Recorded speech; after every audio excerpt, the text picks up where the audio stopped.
Hello, Katden lovers and Katden followers. Abay Mama Mina, pinagbibintangan at may pasabog patungkol kay Catherine Bernardo. But before that, if you haven't subscribed yet to my YouTube channel, please don't forget to like, share, and subscribe at i-hit mo na rin ang notification bell for more showbiz updates. Bago tayo of course magpatuloy sa ating updates for today's video, of course nais kong pasalamatan kayo for always watching and trusting this channel. Bago ang lahat, let's watch this video for clip. recognizing me again as one of the top taxpayers in the media personality group.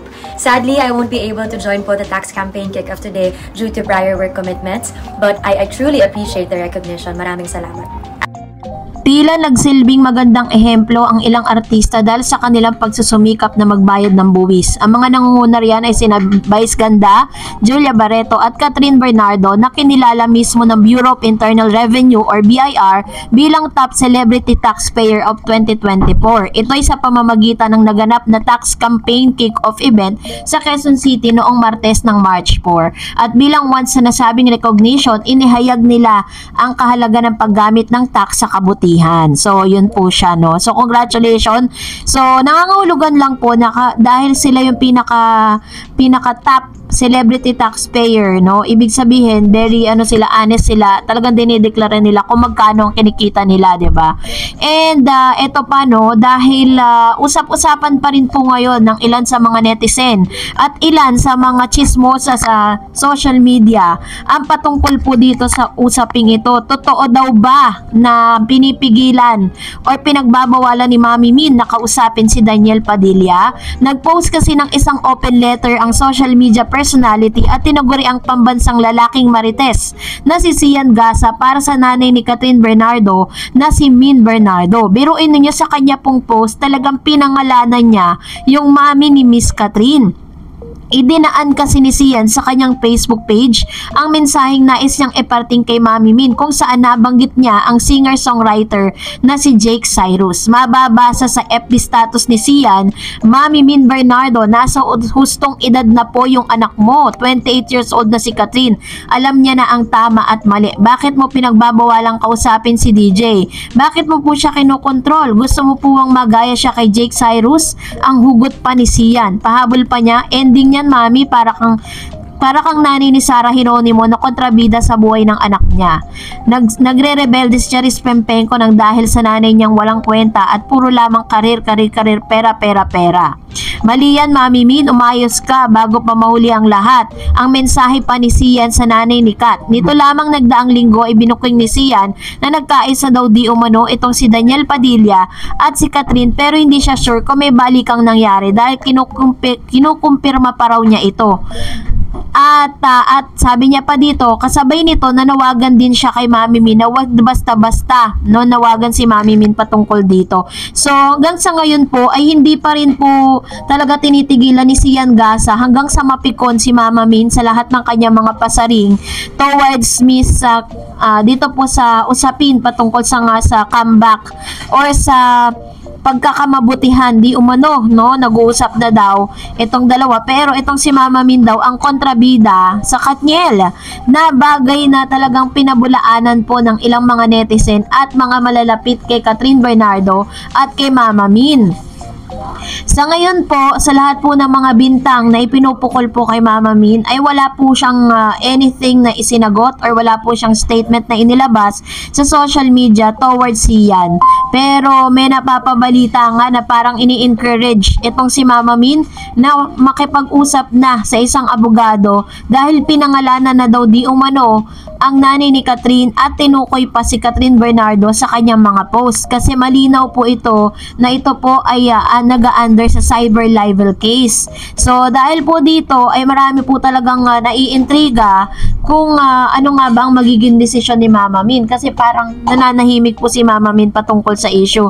Well, in fact, kung sakali naman po na totoo talagang pinagbabawalan niya si Catherine, eh wala naman po tayong pakialam doon dahil nanay niya naman yan, diba? At the same time, nakita ni Mama Min yung pinaka-moving or healing process nitong kanyang anak at kung paano naapektuhan si Catherine sa ginawa nga or doon po sa breakups nila ni Daniel Padilla. And I don't don't think na parang mag-iingay si Mama Min with regards to that dahil talagang napaka ano po nila yung proper, no, yung kanilang ginagawa kung paano nila sasagutin yung mga ganitong klase ng bintang sa social media. Kaya abangan natin kung ano nga ba ang magiging aksyon ni Mama Min patungkol sa mga statement ni Sian Gasa towards her. So, dahil dyan, magbasa tayo at mag-react tayo sa ilan sa mga komento at reaction po ninyo patungkol naman sa ating latest update. Miss Glorioso Silvano, sabi niya na daw sabi ni Lolit hindi niligawan ni Alden si Kat. Bakit sinabi ni Alden kay Lolit na hindi siya nanligaw kay Kat? Baka sinabi ni Alden sa kanya, di wow. Actually po si Miss Lolit Solis kasi, ano rin yan parang nanguhula lang din yan talaga. Sabi ni Miss Jaderish, Miss Dars, dati nanonood ako kay Christopher Min. Ngayon, hindi nawalan na ako ng gana kasi parang hindi na makatotohanan yung binabalita niya kasi dati puro nega siya kay Daniel. Ngayon naman, sikat din. Hay, ayoko nang manood dun kay Christy, which is true. Ngayon, meron na naman siyang bago, diba? Sinasabi niya na ano daw, ang gusto daw ni Catherine ay si Daniel Padilla pa rin. Yun yung kanyang binabalita. So, anyways, hayaan na natin siya kung yun talaga yung kanyang ano. Kasi ganyan din naman sinabi niya sa Kat din dati. Sabi niya pa nga, ipapaputol niya ang kanyang mga kamay. Diba? Sabi niya. Sabi ni Miss Melina Tamis, steady means used as a warning to someone. Keep calm or take care. Confident and safe. They don't feel insecure when one of them trying new things or advancing their career. That's what's the meaning of steady for me. If it is this word that Alden is emphasizing, it means, in short, they are dependable. Ayun. Ito naman yung isa sa mga point of view ni Ma'am Melina Tamisin. Pero alam nyo, nag-trend talaga yan sa X na pinag-usapan niya na parang ano nga ba ang tunay na meaning ng pagpo-post ni Mr. Alden Richards. Out of nowhere, sinabi niya that the status ng kanya ngayon is steady lang. Sabi ni Miss Will Malagasca, okay lang pumunta si Alden, Miss Tarets, kasi mga kaibigan din siya ni Alden. Okay lang na wag pag-isipan ng masama kasi ang ibang fans grabe mag-isip. Okay lang dahil magkatrabaho sila. Isipin na lang yung salitang what you see is what you get. Sabi nga ni Alden, kaya tumigil ka ng Christopher Min, basta ako Kat din forever. Yan, ito naman yung kanyang komento with regards to this, ano. Kasi naman, alam niyo naman kung sino lang yung nagbibigay ng mali siya sa pagpunta ni Alden Richards sa birthday ni Maine.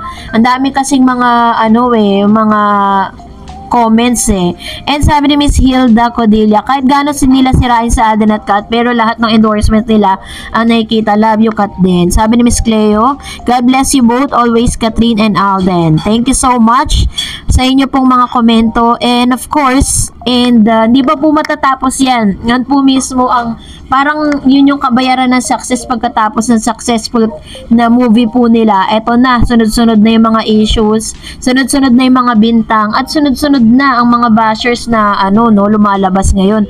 Yung dating mga makakakat din na mga showbiz insiders ay bumaligtad na. So, salamat po sa inyong komento, and that's it for today. For more videos and updates, please don't forget to like and subscribe, and please don't forget to follow my Facebook page, Dar Eds TV. God bless everyone.